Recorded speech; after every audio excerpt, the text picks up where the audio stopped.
komt een landelijk bevolkingsonderzoek naar PFAS en daarin wordt ook specifiek naar Zeeland gekeken. Dat zei minister Van der Wal, die vandaag op werkbezoek was in de Hedwigepolder. En verder in deze uitzending. Delta verhoogt de tarieven voor energie. En haar foto's gaan de hele wereld over.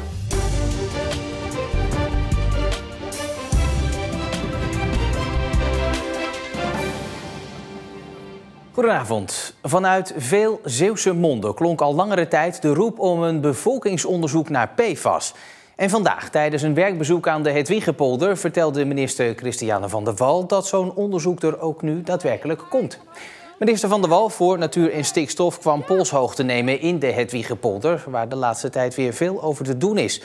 Door de vondst van de hoge PFAS-waardes werd er zowel gesproken over het alsnog tegenhouden van de ontpoldering, maar was er ook de vraag om een Zeeuws bevolkingsonderzoek. Veel inwoners rondom de Westerschelde maken zich namelijk grote zorgen over wat die stoffen doen met hun gezondheid. We gaan naar verslaggever Jan Vogel bij de Hedwigepolder. Jan, over dat wel of niet onder water zetten, daar ging het vandaag eigenlijk helemaal niet over, hè? Nee, de minister kwam vooral om te luisteren naar de zorgen van de Zeeuwen, zei ze. En ze begreep die zorgen, met name rondom PFAS, die begreep ze ook wel. En daarom kondigde ze na afloop een groot landelijk bevolkingsonderzoek naar PFAS aan. Is er al iets te zeggen over hoe dat onderzoek er precies uit gaat zien? Nee, daar is eigenlijk nog bijzonder weinig over te zeggen. Behalve dat er speciale aandacht is voor de Zeeuwse situatie. In de herfst gaan de Zeeuwse overheden met het Rijk in gesprek over de vraag hoe invulling te geven aan dat onderzoek.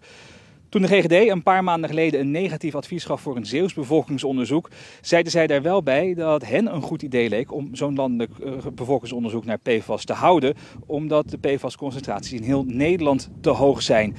Toen liepen er wel al verkennende gesprekken over zo'n landelijk bevolkingsonderzoek, maar zo hard als vandaag gezegd werd dat dat onderzoek er ook daadwerkelijk komt, zijn die geluiden nog nooit geweest. Er komt natuurlijk nog een landelijk bevolkingsonderzoek. En daar hebben we eigenlijk gezegd, kijk nou ook specifiek daarbij naar Zeeland. Over dat landelijke bevolkingsonderzoek wordt gepraat, maar daar is volgens mij nog geen zekerheid over dat het er überhaupt komt, toch? Ja, dus eind najaar geloof ik, is ook hier voor de mensen rondom de Hedwigepolder, in ieder geval de gemeente en de provincie doen daar aan mee, is er ook een soort van werksessie om eigenlijk de input op te halen van hoe moeten we dat onderzoek nou inrichten. Dus daar wordt ook de gemeente, maar ook de provincie Zeeland echt volop bij betrokken, helemaal aan de voorkant. En dat is onze inzet. Zorgen wegnemen, ja, dat lukt echt niet van maandag op dinsdag. Dat begint gewoon met heel goed contact houden met elkaar. En daarom vind ik het ook zo belangrijk, vind ik het ook goed dat de provincie, maar ook de gemeente helemaal betrokken zijn bij de inrichting van dat onderzoek wat gaat plaatsvinden.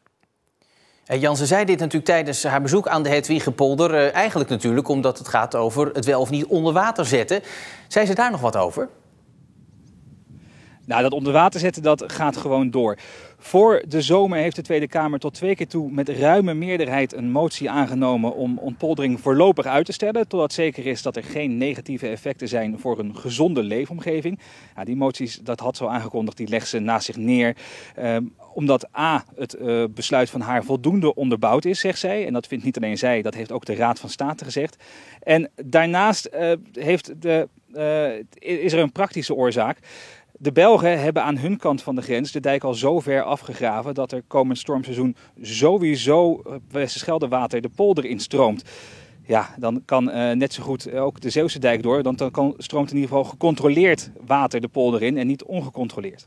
Duidelijkheid daar dus over. Jan Vogel, dankjewel. De prijzen voor stroom en gas bij Delta gaan per 1 oktober omhoog. Een huishouden met een gemiddeld verbruik en een variabel contract betaalt per maand zometeen €37 meer. De energierekening komt daarbij dus neer op zo'n €250 per maand. Delta is in Zeeland de grootste leverancier van gas en stroom. Nieuwe klanten gaan bijna het dubbele betalen. En het is overigens de eerste keer dat Delta de tarieven tussentijds verhoogt. Normaal gesproken gebeurt dat alleen op 1 januari en 1 juli. De Zeeuwse jachthavens langs de Noordzee hebben een veel drukkere zomer gehad dan de afgelopen 2 jaar. Zoals hier in Breskens. Booteigenaren zochten tijdens de warme weken een koele zeebries op. En die vonden ze natuurlijk bij het open water.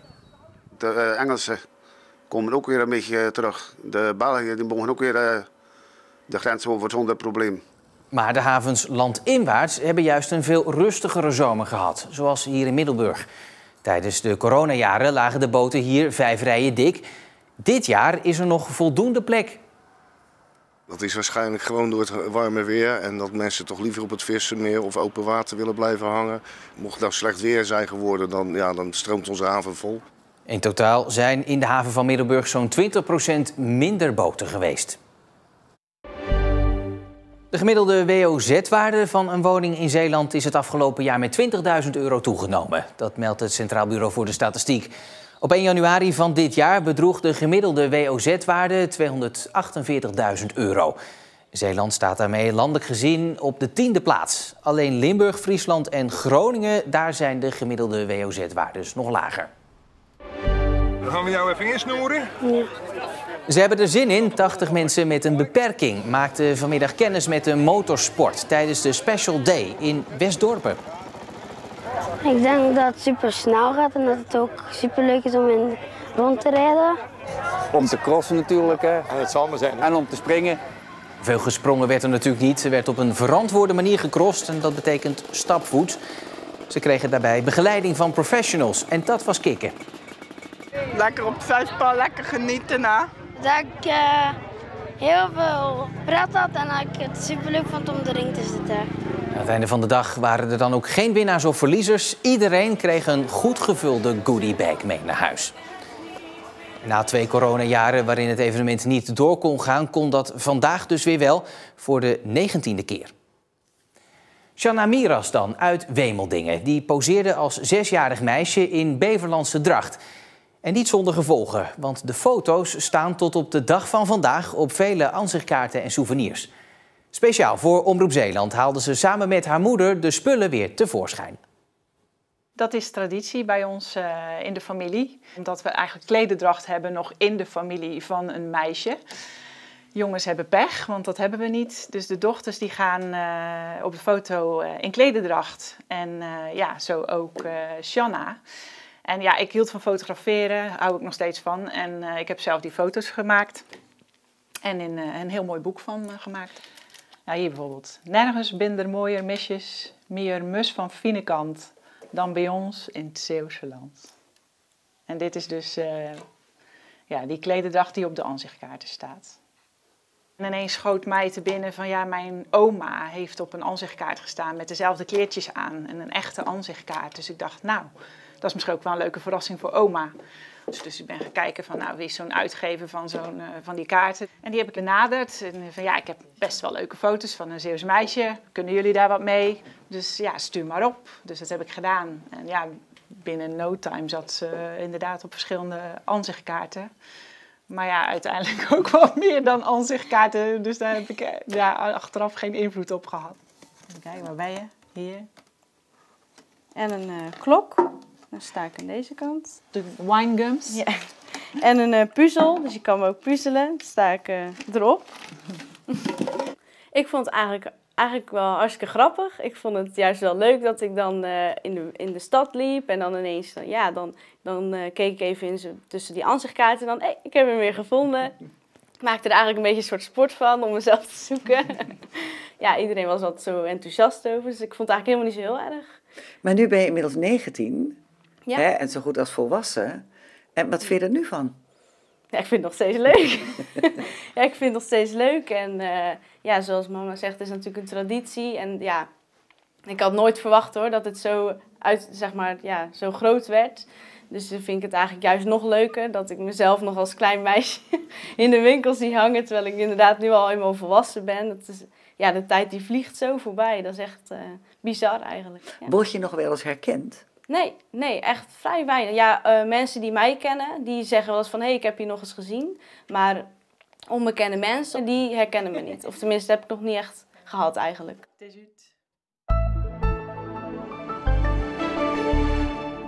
We begonnen vanochtend met vrij veel wolkenvelden, maar de zon kwam er 's middags in grote delen van Zeeland goed bij. Morgen is er opnieuw vrij veel zon. Een paar stapelwolken hier en daar zou wel kunnen. En dan eigenlijk van woensdag tot en met het weekend meer van hetzelfde. Met middagtemperaturen van rond de 25 graden. Tot zover Zeeland Nu voor vandaag. Meer nieuws natuurlijk altijd in onze app en op omroepzeeland.nl. Ik wens u voor nu nog een hele fijne avond.